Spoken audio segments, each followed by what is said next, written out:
দিনের ভোট রাতে হয় এটা দেখিনি। বাংলাদেশের রূপপুর পারমাণবিক কেন্দ্রের লুটপাট নিয়ে টিউলিপেরও বিরুদ্ধে অনুসন্ধান চলছে। তিনি সবচেয়ে মজার ব্যাপার হলো তিনি খুব দয়াবান লোক। তো কাজেই আজকে আমরা যেটা মনে করি যে আসলে হাসিনা নিজের জন্য সবকিছুই করেছে, নিজের জন্য আবারও শুরু হয়েছে আর কি, নতুন একটি ষড়যন্ত্র শুরু হয়েছে সংখ্যালঘু কার্ড।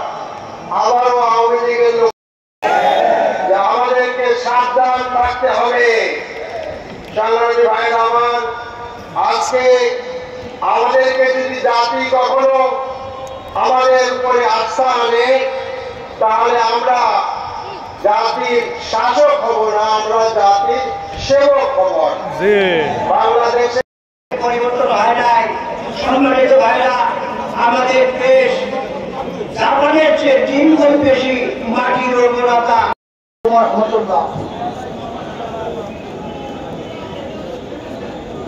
আজকের এই ঐতিহাসিক কর্মী সম্মেলন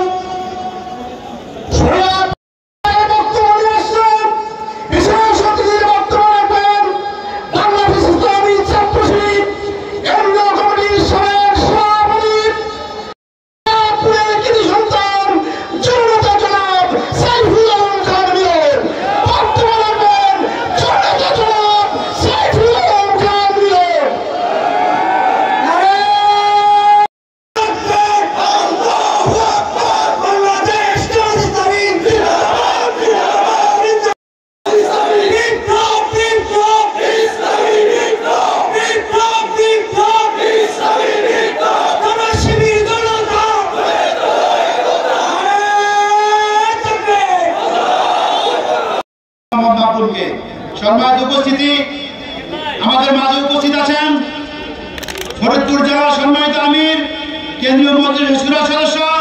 এটা 2006 সালে যখন তাদের দায়িত্ব পালন শেষ হয়, এরপরে 2007 এবং 8 সালে কিছু অংশ একটা জরুরি অবস্থা ছিল এবং সামরিক বাহিনী সমর্থিত একটা তত্ত্বাবধায়ক সরকার ছিল এবং এরপরে আওয়ামী লীগটা 15.5 বছর এই দেশ শাসন করবে। এই লম্বা সময়ে আমার বাবা বা তার সমসাময়িক যারা এই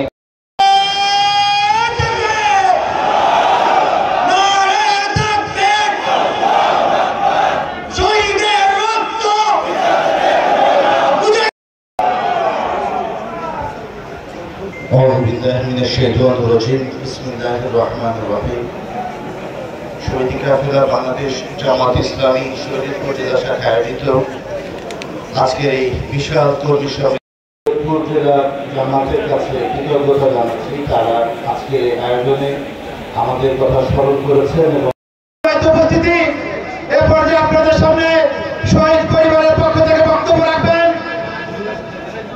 বাংলাদেশ জামাত নির্ধারণী বক্তব্য শোনার জন্য সকলের প্রতি আন্তরিক সালাম রেখে সবাইকে আবারও সালাম দিচ্ছি। আসসালামু আলাইকুম।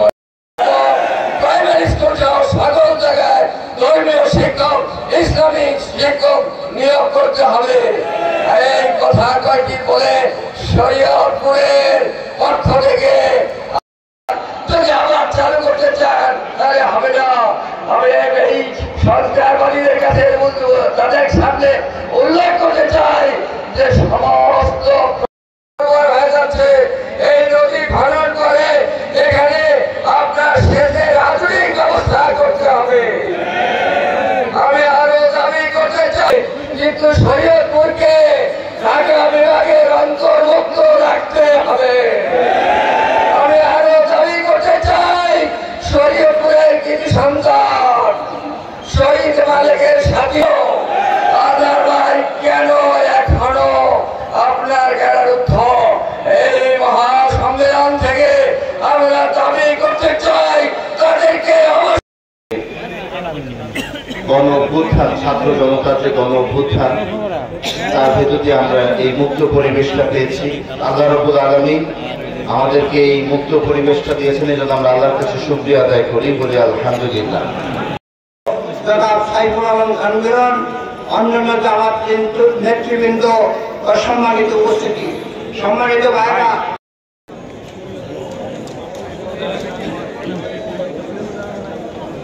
আলহামদুলিল্লাহ রাব্বিল আলামিন, আসসালাতু ওয়াসসালামু আলা রাসূলিল কারীম ওয়া আলা আলিহি ওয়া সাহবিহি আজমাইন। সম্মানিত ভাই ও বন্ধুরা, আসসালামু আলাইকুম ওয়া রাহমাতুল্লাহ। শুকরিয়া আদায় করছি, দোয়া করছি আমরা দেশে আইনের শাসন কায়েম করব। আমাদের এই জন্য আমাদের দাবি হলো এই সমস্ত অন্যায়কারীদের বিচার করতে হবে, আহতদের চিকিৎসা করতে হবে। আসসালামু আলাইকুম, আলহামদুলিল্লাহি রাব্বিল আলামিন, ওয়াসসালাতু ওয়াসসালামু আলা সাইয়্যিদিল আম্বিয়া ওয়াল মুরসালিন ওয়া আলা আলিহি ওয়া সাহবিহি ওয়া বারিক ওয়াসাল্লাম। আজকের অনুষ্ঠানের জামাতের জেলা এবং অঞ্চলের নেতৃবৃন্দ, জেলার বিভিন্ন স্থান থেকে আগত জামাতের কর্মী, শুভাকাঙ্ক্ষী, ছবি ভাই এবং বন্ধুগণ, সাংবাদিক বন্ধুরা, সর্বশেষ 24-এর 5ই আগস্টে আত্মহুতি দানকারী ছাত্র জনতাকে তাদের সকলের শাহাদাত আল্লাহ তাআলা কবুল করুন, আমিন। এবং এশিয়া ও প্রশান্ত মহাসাগর অঞ্চলের ছাত্র সংগঠনগুলির একসময়ের সভাপতি ডাক্তার সৈয়দ আব্দুল মোহাম্মদ তাহের ভাইকে এই শরীয়তপুরে আসার জন্য শরীয়তপুরের জেলা জামাতের পক্ষ থেকে আন্তরিক মোবারকবাদ। নির্বাহী পরিষদ সদস্য জনাব সাইফুল আলম খান মিলন ভাইকে এবং অন্যান্য নেতৃবৃন্দকে আমরা যোগাযোগ ব্যবস্থার কথা, এখানে রাস্তার নামে বোঝা যায় কি দুর্গতি। জাতীয় নেতৃবৃন্দকে বলবো আল্লাহ তাআলা যেন আপনাদেরকে জাতীয় সংসদে যাওয়ার তৌফিক দান। এই শরীয়তপুরে একটি মেডিকেল কলেজ স্থাপনের জন্য শরীয়তপুরবাসীর পক্ষ থেকে জোর দাবি জানাচ্ছি এবং একটি দেশ, এখানে পেঁয়াজ পরামর্শ সহ এত পরিমাণ উৎপাদন হয়। বাংলাদেশ জিন্দাবাদ, বাংলাদেশ জামাত ইসলামী জিন্দাবাদ। ধন্যবাদ। আব্দুর রহমান সাহেবকে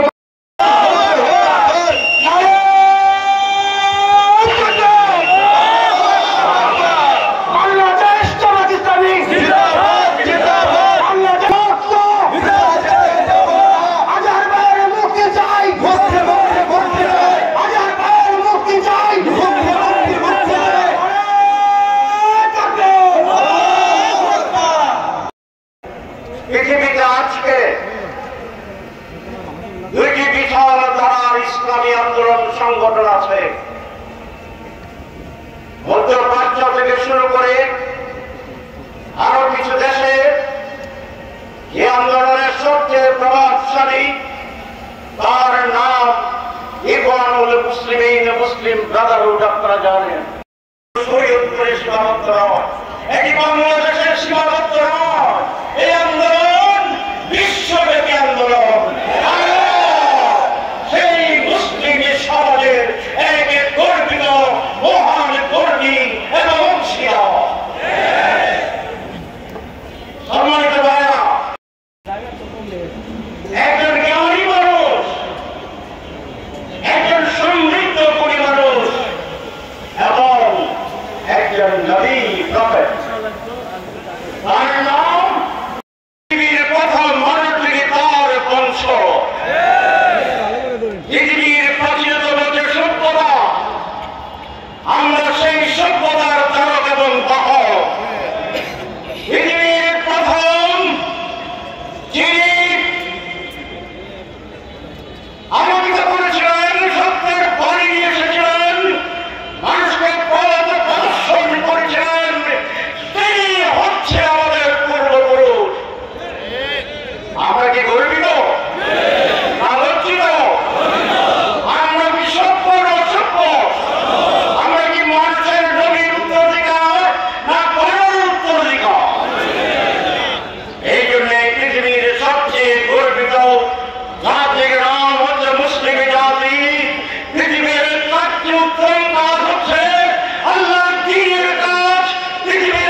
সৃষ্টির ভিতরে শ্রেষ্ঠতম সৃষ্টি। কুনতুম খায়রা উম্মাতিন উখরিজাত লিন-নাস তা'মুরুনা বিল মারুফ ওয়া তানহাউনা আনিল মুনকার। আল্লাহ বলেছেন তোমরাই উত্তম জাতি, তোমরাই শ্রেষ্ঠ জাতি, তোমরাই খায়রা জাতি। You are the best nation, you are the greatest nation, you are the highest nation, you are the civilized nation. তোমাদেরকে সৃষ্টি করা হয়েছে লিন-নাস, মানুষের জন্য, মানুষের কল্যাণে, মনুষ্যত্বের জন্য, মানবিকতার জন্য, সত্যের জন্য, সত্য মানার জন্য, সত্য দাওয়াত দেওয়ার জন্য, সত্য প্রতিকার সংগ্রাম করার জন্য। সেই লড়াইতে তোমাদের জীবন যাবে, রক্ত দেবে, সম্পদ যাবে, লড়াই হবে, চ্যালেঞ্জ হবে, তোমরাই সর্বোত্তম।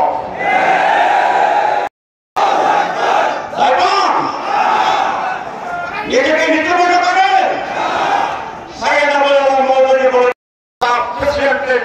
তার মর্যাদা বেশি। এটা কি মৌলবীর কথা? আল্লাহর কথা, ইন্না আক্রামাকুম ইনদাল্লাহি আতকাকুম। আল্লাহ সার্টিফিকেট দিচ্ছে, আল্লাহর কাছে তার মর্যাদা বেশি, প্রেসিডেন্টের কাছে তার মর্যাদা কম না বেশি? হু কেয়ার, তোরা কেয়ার করি আমরা। আল্লাহ কি বলছে? বলাকার দেখলাম তাহলে তাদের স্মার্টনেস 25 টাকার ডিফারেন্স কি বলে? কিন্তু আপনারা যেন এটাতে কোনো ভাবে আপনাকে যেন হীনমন্যতা ভুগতে না পারে, কারণ আপনার শ্রেষ্ঠ। কুনতুম খায়রা উম্মাতিন, ঠিক আছে? প্রত্যেকটি মানুষের কাছে আল্লাহর উপর তাওয়াক্কুল করে সত্য প্রতিষ্ঠার এই দাওয়াত নিয়ে যাবেন।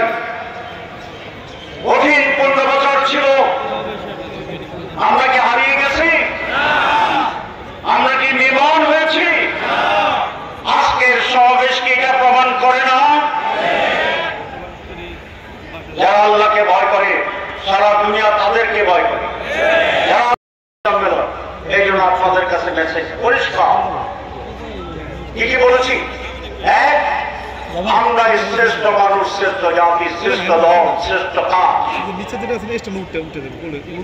We are for the people, we are for the people, we are for the country, we are for the nation, we are for the world, we are for Islam.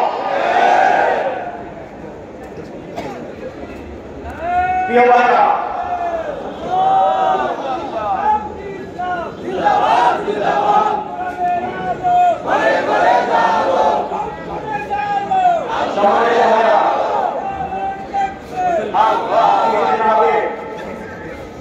সিঙ্গাপুরের উচ্চ পর্যায়ের একটা প্রতিনিধি দল জামাত উঠে আসছে। আমি জিজ্ঞাসা করলাম, তোমাদের দেশ খুবই ছোট, একটা শহর, একটা দেশ, সিটি স্টেট শহর, তোমরা এই কদিনে কিভাবে এত উন্নত করবা? সে খুব সহজ জবাব দিয়ে দিয়েছে, দেশবাসী মনোযোগ দিয়ে শুনবেন আশা করি। সে বলেছে, আমাদের খুবই সৌভাগ্য যে আমরা একজন নেতা পেয়েছিলাম যিনি সৎ এবং যোগ্য। তার নাম হচ্ছে লিকুইড। আপনারা অনেকে জানেন যারা পড়েছেন ইতিহাস। একজন নেতার নেতৃত্বে 67 সালে স্বাধীনতা পাওয়া ক্ষুদ্র রাষ্ট্র সিঙ্গাপুর আজ পৃথিবীর অন্যতম ধনী এবং উন্নত দেশের অংশ। আর আমাদের অত্যন্ত দুর্ভাগ্য, আমরা রক্ত দিয়েছি, অনেকে বলছেন এমন একটি দুর্ভাগ্যের দেশ যেখানে স্বাধীনতা কখনোই পরিপূর্ণ হয় না। 47 স্বাধীনতা পরিপূর্ণতা পায়নি, 71 সংগ্রাম করতে হয়েছে। 71 স্বাধীনতা যুদ্ধের পর আমরা দেখছিলাম পৃথিবীর বুকে একটি মানচিত্র, একটি ভূখণ্ড, একটি স্বাধীন রাষ্ট্র আমরা পেয়েছি, কিন্তু দেখা গেল সেই স্বাধীনতা পূর্ণ অর্জন করি। আবার 5 আগস্টের নতুন স্বাধীনতা, দ্বিতীয় স্বাধীনতার প্রয়োজন হয়েছে। তার কারণ আমরা সৎ এবং যোগ্য নেতৃত্বের পরিবর্তে আনসার একটি অসৎ এবং অযোগ্য নেতৃত্ব পেয়েছিলাম। আজ বাংলাদেশের ভক্তকে সংবিধান একটা অবৈধ সংবিধান, যারা এই সংবিধান রচনা করেছিলেন 1973-তে, তারা পাকিস্তান গণপরিষদের নির্বাচিত সদস্য। পাকিস্তানের সংবিধানের আওতায় নির্বাচিত মেম্বাররাই ৭৩ সালে এই সংবিধান রচনা করেছে। এটি বৈধ হতে পারে? দরকার ছিল একটি গণভোট করার জন্য, তারা সেই গণভোট করেনি। যাত্রায় শুরু করেছি আমরা অবৈধভাবে, সেটা আজ চলছে। আমরা পরিষ্কার বলতে চাই, মাত্র সংবিধান চলবে না, নতুন করে সংবিধান আলোচনা করতে হবে। এদেশের মানুষের চিন্তা চেতনাকে ধারণ করে ৭১-এর মানুষ যে রক্ত দিয়েছে, জীবন দিয়েছে, সেই চেতনাকে ধারণ করে এই ইন্টারিম গভর্নমেন্টের সময় পরিপূর্ণভাবে সংবিধান সংশোধন নতুন করে রিয়াক্ট করা সম্ভব না।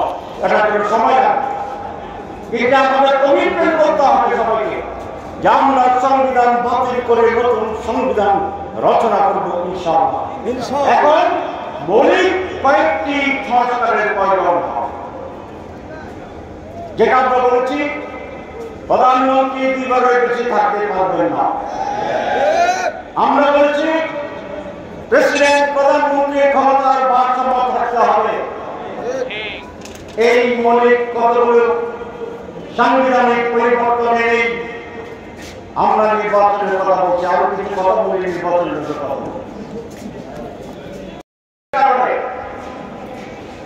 আপনারা জানেন গণতান্ত্রিক আন্দোলনের ফসল এই মুক্তিযুদ্ধ, কিন্তু দেশ স্বাধীনতার যে ক্ষমতা আসলেন তারা এখানে গণতন্ত্রকে হত্যা করে বাকশাল করছেন। বাকশালের পরিণতি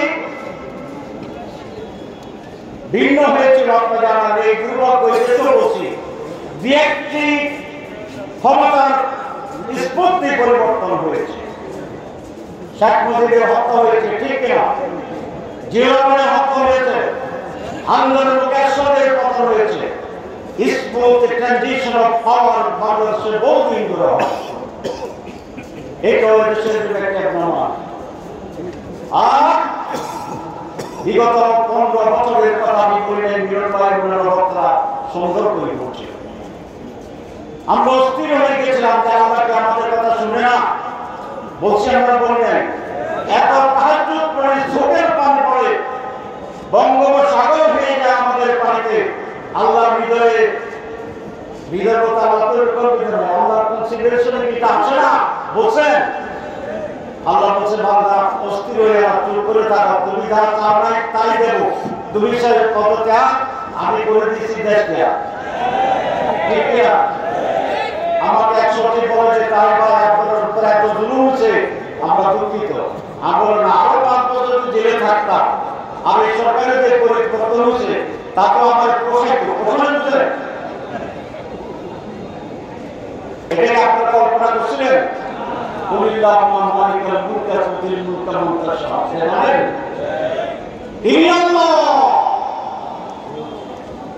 যিনি মিরাকেল করেন, রাতকে দিন করেন, দিনকে রাত করেন, নির্মিতকে জীবিত করেন, জীবিতকে নির্মিত করেন, অলৌকিকত্ব প্রকাশ করেন। 5 আগস্ট কি মিরাকেল না? আমার অনেকে বলে আমাকে ভোট দেবো, অনেকে বলে বিশ্বাস করতে চায় না আমার এই নির্বাচনের ক্ষমতায় যাবে। যে আল্লাহ একবার মিরাকেল দেখাচ্ছে, ওনার আরেকবার মিরাকেল দেখানোর ক্ষমতা আছে না নাই?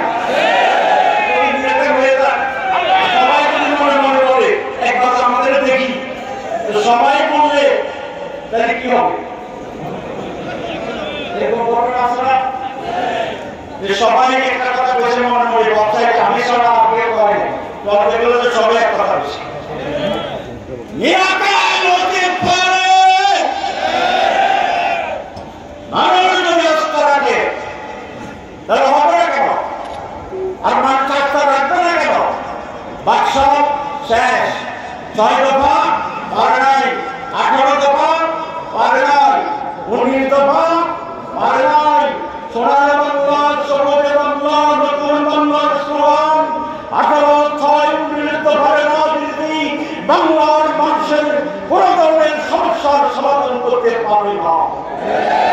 এবারে এক দফা,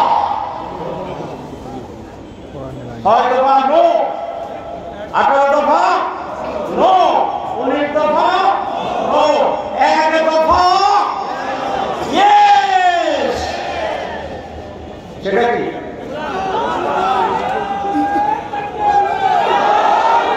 এক দফা কি?